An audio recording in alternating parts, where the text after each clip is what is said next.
I'll get these tweets all the time of people who say to me, "Hey, when are you going to apologize to Lamar Jackson?" Like, what do I need to apologize for? My concerns with Lamar Jackson, and look, we'll have people.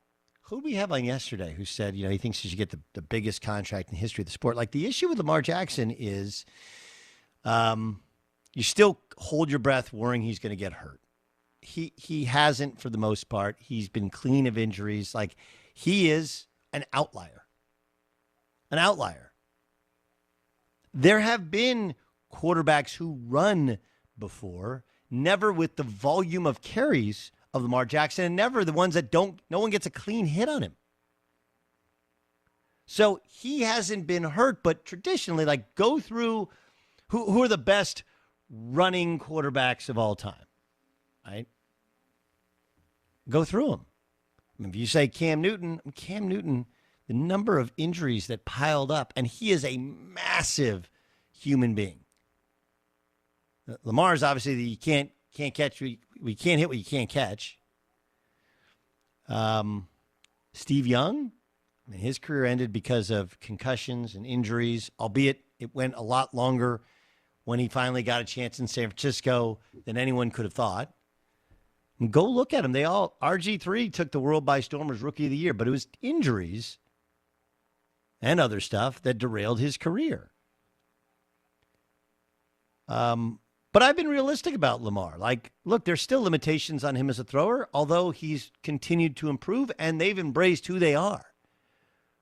He's not a spread him out 5 wide and throw. What they've done, the difference in the Ravens is, for the most part, they've just stayed in their offense. They haven't gotten behind and done what teams have done traditionally for 50 years in the NFL. You get behind 2 touchdowns, and you start throwing it. But, like, look, first half against the Colts, he was bad.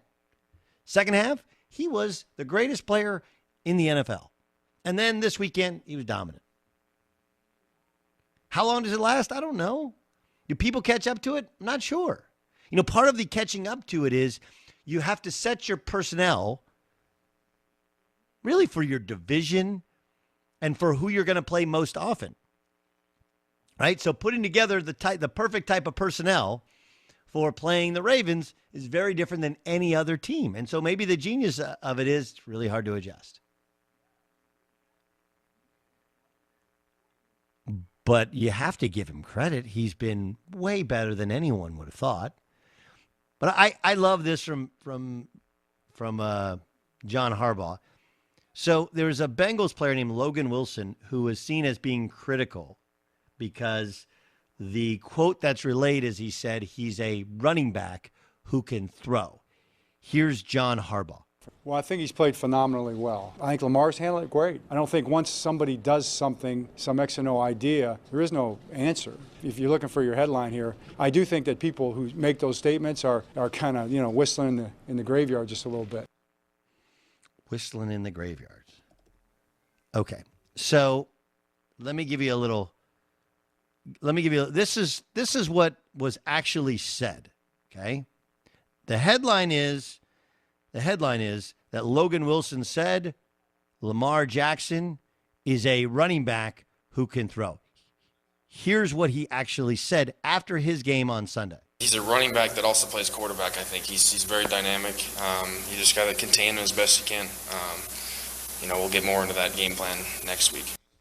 Okay, so what people do, and this is our industry, my industry. I'm not one of these guys who says, with the media, like, hey, dude, you're in the media. I want to read you something. So Lamar Jackson's going to have his number retired by Louisville. And his old college coach is Bobby Petrino. Bobby Petrino's now the head coach at Missouri State. Okay.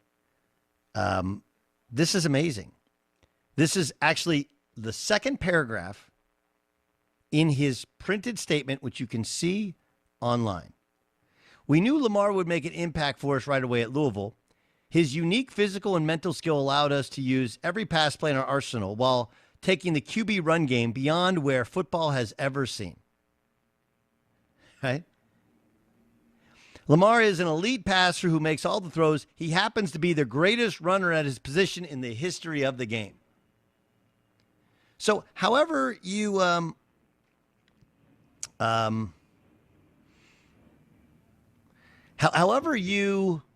want to word it, all that Logan Wilson said was he's an unbelievable, basically a running back, and then he's a quarterback. Like, he's both. We haven't seen this. Wilson, quote, tweeted the soundbite earlier and said, "This is 100% a compliment to him with his skill set as a runner. No need to try and make something out of nothing. We all know he's an elite passer, too." He's actually not an elite passer. We have to stop lying to ourselves. Stop it. Everyone stop it. There's no racial implications to it. There's no naysayers. He is a good enough passer to take advantage of being the greatest running quarterback ever. That's it. We need to stop this crap of like, oh, we got to walk around in my way. Look, the Baltimore Ravens are lying about it. They took 2 players in the first round the year they took Lamar Jackson. Lamar Jackson wasn't the first one they took. If they were so sure that they had found a groundbreaking quarterback, wouldn't they have taken him earlier? Wouldn't they? Of course they would have. Of course they would have. So all this naysayer stuff, like, yeah, the league is trying to catch up to what they're doing. And it's really hard because he's great at it. Not good, great.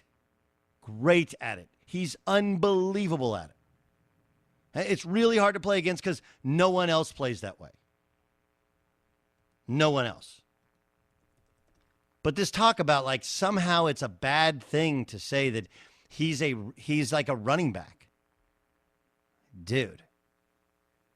Baltimore Ravens. How about John Harbaugh comes out and goes, we took Hayden Hurst with the 25th pick. And Lamar Jackson was just sitting there and we moved up and got him at 32. Probably got him at 32 because they thought somebody else was going to take him early in the second round.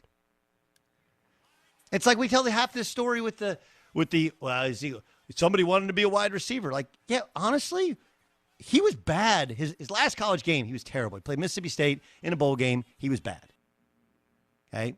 He struggled at times with easy throws.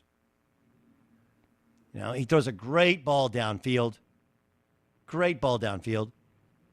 But he struggled with some of the layup ones, and the middle ones, and then deep outside the numbers, not his strength. It's not. But let's stop with he's an elite passer. He's not. What he is he's become a good enough passer, and maybe even better than good enough. Good, solid, and then a great runner. Great, elite, special, unique, incredible. Don't tell me he's an elite passer. An elite passer is Pat Mahomes. Elite passer is Aaron Rodgers. Elite passer, go through the Tom Brady. Those guys are elite passers. He's not. But he has a weapon that no one else has ever had in the NFL. You can't catch him. And when you think you got him, he cuts and he breaks again. And then they run an offense which is kind of sleight of hand, using basically kind of some old school option looks, some single wing looks, some spread, some veer. Look, the offense they're running, when they're running power or they're running belly, these are old offensive stuff. The difference is him. People have run that before. You just haven't had that sort of guy who can make those sorts of throws. But we need to stop making everybody out to be the enemy and the bad guy and the denier of Lamar Jackson. He's not perfect. He's better than people thought. He's a good, solid passer and the most elite runner. He's basically a running back, and maybe even better than running backs, because running backs can't throw like he can, and many of them aren't as elusive as he is. Also, running back doesn't have a decision whether or not he gets or doesn't get the ball. That's up to the quarterback. But why do we see the need to make these make Logan Wilson out to being some horrible guy?